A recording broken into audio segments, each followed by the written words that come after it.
Hello and welcome to today's edition of Daf Yomi. I'm using the Steinsaltz edition of the Talmud, Menachot Daf 78 Amud B. So, just to give a quick overview, key points of the Daf.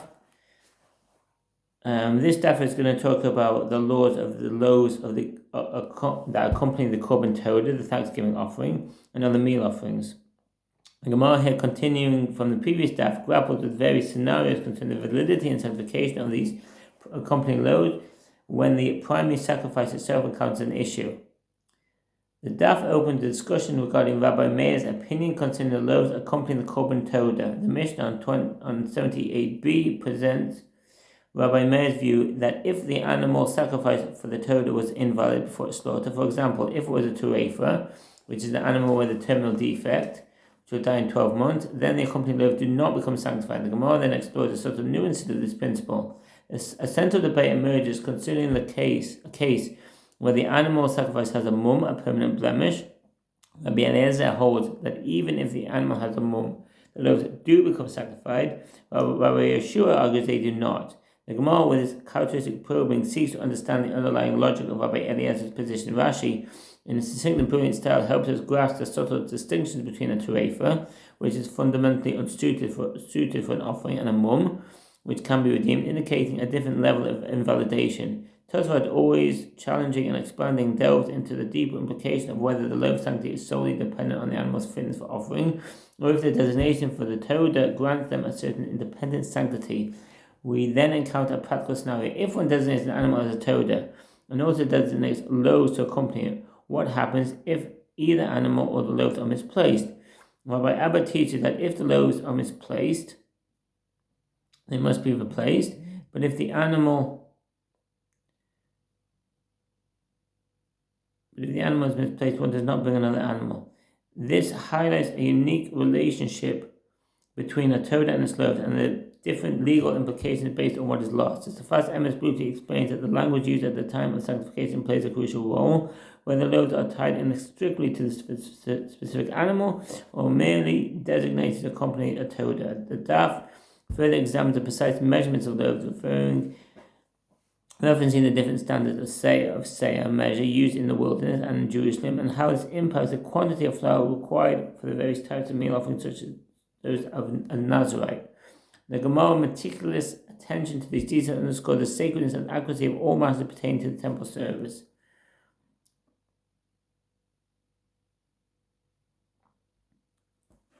So let's dive straight in. So the first Mishnah, Hashocha is a Torah lifnim, v'lachma chutz l'choma, lo kadash halechem. Shechata ad shelo kalmu paneha b'sano, v'afila kalmu kulon chutz, me'echol mehen lo kadash halechem. In the case of one who slaughters a thanks offering in its proper place inside the temple courtyard, and at that time its 40 loaves were outside, what does that mean? If the bread of the thanks offering was outside the wall of Beit Haggai at the time the thanks offering was slaughtered, the bread is not consecrated. But if it was within the boundaries of the Temple Mount, if it was outside the Temple Court, it is consecrated in accordance with the Mishnah and statement of Rabbi Yochanan Rambam Sefer Havod Hilchot Mesudah Makdoshin 12:16. The wall, the loaves were not consecrated. Likewise, if he slaughtered the thanks offering before the service of the loaves formed a crust in the oven, what does that mean? If one slaughtered the thanks offering before the surface of the loaves formed a crust in the oven, even if all but one of the loaves formed the crust, loaves are not consecrated. In accordance with the Mishnah, that's the Rambam Sefer Havod Hilchot Mesudah Makdoshin 12:17. The commentators explain that the oven consecrates the bread of the thanks offering only upon the formation of a crust in the surface of the loaves, and not as is the halacha with other service vessels upon the loaves being placed inside it.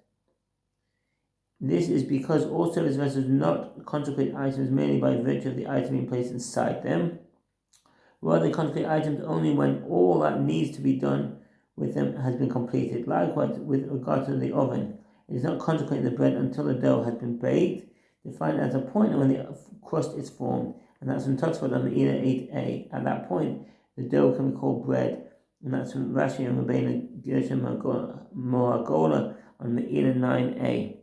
And even if the surface of all of those form a cross, except for one of them, the loaves are not consecrated. The Gemara clarifies what is meant by outside the wall. Rabbi Yochanan says it means the wall outside the wall of Beit Haggai in Jerusalem. What's that? So there's a picture here of an area view of the Mount of Olives, probable area of Beit Haggai. According to Rashi, this is the area outside the retaining wall of the Temple Mount. This is also the opinion of the Rambam commentary on the Mishnah. The later commentaries note that in other instances, Bava Metzia 98 and 114b, Pesachim 63b, Rashi explains that this refers to an area outside the walls of Jerusalem, Gilion Hashas, Rashash, Yefeinayim, Olet Shlomo. Rashi writing as well as Rabbeinu Gershom Mohagona and Rabbeinu Baruch also explain that this is outside the outer walls of Jerusalem. The later commentaries cite the Jerusalem Talmud Yom 6.6, which cites an explicit statement of Rabbi Yochanan that this refers to outside the walls of the city of Jerusalem, Tosfot Yom Tov Yefeinayim. And Reish Lakish means outside the wall of the temple courtyard. The Gemara elaborates. Reish Lakish says that it means outside the wall of the temple courtyard because the verse states with regard to the load of the thanks offering, then he shall sacrifice with all the thanks offerings unleavened cakes mingled with oil, Leviticus 7:12. And we require that the thanks offering be slaughtered strictly with all the accompanying loaves, i.e. with the loaves nearby. If the loaves are outside the wall of the temple courtyard, they are not considered nearby. And Rabbi Yochanan says, if the loaves were outside the wall of Beit Haggai, they were not consecrated because it is prohibited to eat the loaves outside the wall of Beit Haggai. Since they were taken outside the wall of Beit Haggai, they would be disqualified because they were removed from the permitted area. They cannot be consecrated if they are there. But if they were merely outside the temple courtyard, where they may be eaten, they are consecrated. And we do not require that the thanks offering be slaughtered strictly with the accompanying loaves, i.e. nearby. The Gemara objects. Why is it necessary for Rabbi Yochanan and Reish Lakish to disagree with regard to a case where the loaves are situated outside the wall when the thanks offering was slaughtered? But didn't they already disagree with regard to this matter one other time? This is as we learned in our Mishnah Pesachim 63a with regard to the slaughter of the Paschal offering. One who slaughters the Paschal offering with leavened bread, still in his possession. One who slaughters the Paschal offering at his proper time and is still in possession of an olive book of leavened bread violates the prohibition as it is written, "You shall not sacrifice the blood of my offering with leavened bread," meaning that it is prohibited to sacrifice the Paschal offering when the leavened bread is extant. Similarly, one who sprinkles the blood or burns the sacrificial portion on the altar while he or one of the members of the group is in possession of the olive book of leavened bread is flogged. In all these cases, the Paschal offering is valid. Rambam Sefer Kabbalah Hilchot Korban Pesach 1:5. Prohibition, as the verse states, "You shall not sacrifice the blood of my offering with all leavened bread, neither shall the offering of the festival of Passover be left until the morning." Exodus 34:25. Rabbi Yehuda says, even one who slaughters the daily afternoon offering on Passover Eve with leavened bread in his possession transgressed the prohibition. And Reish Lakish says, actually, one is not liable unless the leavened bread is in the possession of the one who slaughters the offering, or the one who sprinkles its blood, or one of the members of the group. The commentaries disagree as to who is liable for violating the prohibition of "you should not sacrifice leavened bread." When the one slaughtering is in possession of leavened bread at the time of one of the sacrificial rites of the Paschal offering. Rashi Pesachim 63a appears to hold, and all the members of the group are liable, whereas Tosfot and Tosfot Rid they hold that the one who slaughters the offering does not render all of the members of the group liable as their agent, and that only the one who slaughtered the offering and sprinkled the blood violates prohibition. And there's a picture of the group of pilgrimage partaking of the Paschal offering in Jerusalem, and the leavened bread is with that person in the temple courtyard. And Rabbi Yochanan says, one is liable even if leavened bread is not with that person in the temple courtyard. Evidently, they all disagree with regard to the meaning of the word all. The Gemara replies, it is necessary to state the dispute concerning both matters, as if the disagreement was stated only with regard to the matter of the Paschal offering. One might think that only with regard to that matter, Rabbi Yochanan said that one is liable even if the leavened bread is not inside the temple courtyard, since wherever there is leavened bread, His owner stands in violation of the prohibition, he is only leavened bread at that time. But with regard to the matter of consecration of the loaves of the thanks offering, one could say that he concedes to Reish Lakish that if the loaves are inside the temple courtyard, when the thanks offering is slaughtered, they are consecrated, but if they are outside, they are not consecrated. And if their disagreement was stated only with regard to this matter of loaves of the thanks offering, one might think that only with regard to this matter, Reish Lakish says that loaves are consecrated only they are within the walls of the temple courtyard. But with regard to the matter of the paschal offering, one could say that he concedes to Rabbi Yochanan that one is liable for slaughtering the paschal offering while in possession of leavened bread, even if it is not with him inside the temple courtyard. As wherever there is leavened bread, its owner stands in violation of the prohibition against owning leavened bread at that time. Therefore, it is necessary to state the dispute concerning both matters. The Gemara notes, and is taught in a Braita in accordance with the opinion of Rabbi Yochanan, in the case where one slaughters the thanks offering inside the temple courtyard, and at that time the loaves were outside the walls of Beit Paga, the loaves were not consecrated. The Mishnah teaches if we slaughter the thanks offering before the surface of the loaves formed in a crust in the oven, the loaves were not consecrated. The next Mishnah also teaches if one slaughters the thanks offering not for its sake, the loaves are not consecrated. The Gemara seeks to clarify from where these matters derived.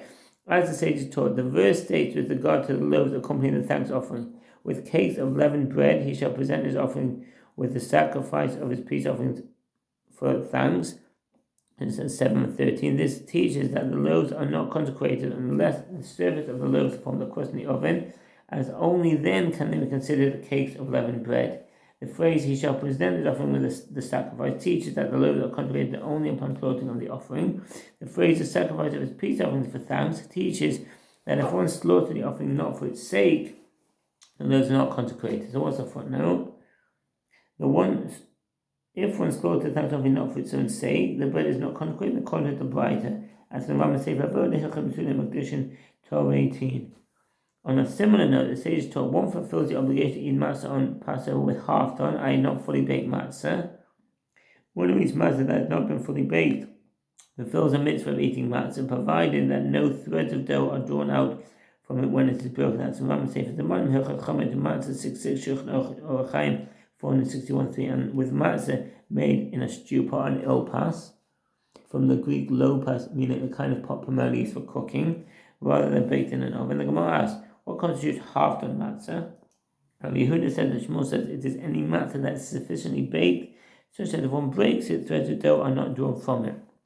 Rabbi said, and so this is the halacha with regard to the matter of the loaves of the thanks offering, i.e. if the loaves were already half done at the time of the slaughter of the thanks offering, they are consecrated. The Gemara asks, why is it necessary for Rabbi to state this? Isn't it obvious? Here with regard to matzah, the term bread is written in Deuteronomy 16:3, and here with regard to the loaves of the thanks offering, the term bread is written. The Gemara responds, lest you say that since the merciful one states with regard to the loaves of the thanks offering, and of it he shall present one out of each offering for a gift unto the Lord, Leviticus 7:14, this indicates that one may not take sliced bread for the thanks offering, and this half-done bread is considered like one that is sliced, as it will break apart upon being lifted, and it should consequently be disqualified for the bread of the thanks offering. Therefore, Rava teaches us that once it is baked to that point, it is considered as one loaf and is valid for the thanks offering. It was stated that there was a dispute among the Amoraim with regard to the thanks offering, one slaughtered accompanied by 80 loaves. If a thanks offering was slaughtered with 80 loaves, none of them are consecrated. If the one bringing the offering stated that the 40 of the loaves should be consecrated, he draws out 40 of the 80, and the other 40 must be redeemed and desacralized in accordance with the statement of Rabbi Yochanan, Rabbi Zera, Rabbi Sefer, Rabbi Hilchot, Sulim Makdoshin 12:15, see the Testament Mishnah there. Rather than the required 40. Hizkiah says 40 of the 80 loaves are consecrated, and Rabbi Yochanan says not even 40 of the 80 loaves are consecrated. With regard to this dispute, Rabbi Zera says everyone, even Menachot, concede that in a case where the individual bringing the offering said, let 40 of the 80 loaves be consecrated, that 40 are consecrated. Likewise, everyone concedes that where he said 40 should not be consecrated unless 80 would be consecrated, that they were not consecrated. They disagree when one brings 80 loaves without specification. One sage, Hizkiah, holds he intends to consecrate only 40 of them, but he brought 80 in order to guarantee that there would be sufficient loaves. And one sage, Rabbi Yochanan, holds he intends to bring a large offering of 80 loaves. Consequently, none of the loaves are consecrated. Abai offered another explanation of the dispute and said, everyone agrees that he intends to guarantee that there will be sufficient loaves, and they disagree with regard to whether service vessels consecrate the appropriate measure without the intention of one bringing the offering. One says Hizkiah holds that service vessels consecrate items without intention. Accordingly, the knife that slaughters the thanks offering and consecrates its accompanying loaves consecrates 40 of the 80. And one says Rabbi Yochanan holds that service vessels do not consecrate items without intention. Rav Papa offered another explanation of the dispute and said, everyone agrees that service vessels consecrate items without intention. And here they disagree with regard to whether this is also the halacha with regard to the slaughtering knife. One says Hizkiah holds that the knife consecrates items as a service vessel does, and one says Rabbi Yochanan holds that since the knife has no inside, it does not consecrate items as a service vessel does. And there are those who say that our Papa says everyone agrees that service vessels consecrate the items only with intention, and here they disagree with regard to the ability of the slaughtering knife to consecrate without intention.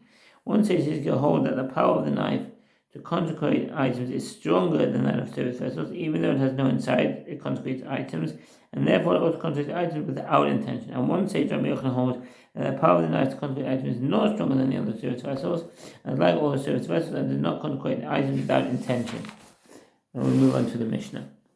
If one slaughters a thanks offering with the intent to partake of it, or to burn the sacrificial portion beyond its designated time, chutz lizmana, the halacha of pickle is based on the verse, and if any of the flesh of the sacrifice of his peace offerings shall all be eaten on the third day, it shall not be accepted, neither shall it be imputed upon him that offers it, it shall be pickled. Leviticus 7:18. The rabbis interpreted the verse as referring to one who had the intent during the performance of sacrificial rites in the temple to partake of the offering beyond its designated time. That disqualifies the offering, and one who eats it is punished with karet. Some sages hold that it is pickled only when he expresses that intent aloud or outside his designated area. If one slaughtered the thanks offering and was disqualified at the slaughtering due to intent, the offering or burnt sacrificial parts beyond its designated time or outside its designated time, but is consecrated in accordance with the Mishnah. 12:18. And the offering was in the pickle and was disqualified respectively. And the loaves were consecrated and either rendered pickle or disqualified. And if one slaughtered the thanks offering, it was discovered that it was an animal with a womb that would have caused it to die within 12 months, a terefa. Generally speaking, a terefa is an animal suffering from a condition that will cause it to die within 12 months. It is prohibited by Torah to eat an animal that has been injured or stricken with a disease of this nature, even if the animal undergoes ritual slaughter. Although the actual source for this prohibition is a matter of dispute, some authorities cite Exodus 22:30. You shall not eat any flesh that is torn of beasts in the field, while others suggest Deuteronomy 14:21. You should not eat of anything that died of itself, according to the Menachot Daf and others. But these verses together serve as the source for this prohibition. If one slaughtered the thanks offering and it was discovered that it was a terefa, the bread is not consecrated in accordance with the Mishnah. Rabbi Sefer Hilchot 12:18.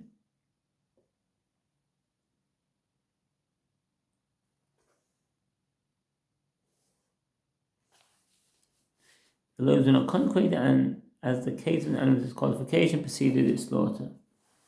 If one slaughtered the thanks offering and it was discovered that it was a blemished animal, if one slaughtered the thanks offering and discovered that the animal is blemished, the bread is not consecrated according to the opinion of the rabbis. Rabbi Sefer Hilchot 12:18.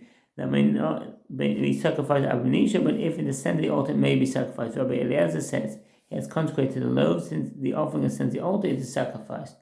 And the rabbis say he has not consecrated the loaves since it may not be sacrificed ab initio. If one slaughtered the thanks offering not for sake, but for the sake of another offering, and likewise if one slaughtered the ram of inauguration not for its sake, and likewise if one slaughtered the communal peace offering of 2 sheep that accompanied the 2 loaves on Shavuot not for their sake, the 2 loaves were not consecrated. The Mishnah teaches that if one slaughtered the thanks offering with the intent to partake of it beyond its designated time or outside its designated time, the loaves become consecrated. The Mishnah also teaches that if the thanks offering was slaughtered and discovered that it was a terefa, the loaves were not consecrated, but if it was discovered that it had a blemish, and it said that the loaves were not consecrated, and the rabbis say that they were not.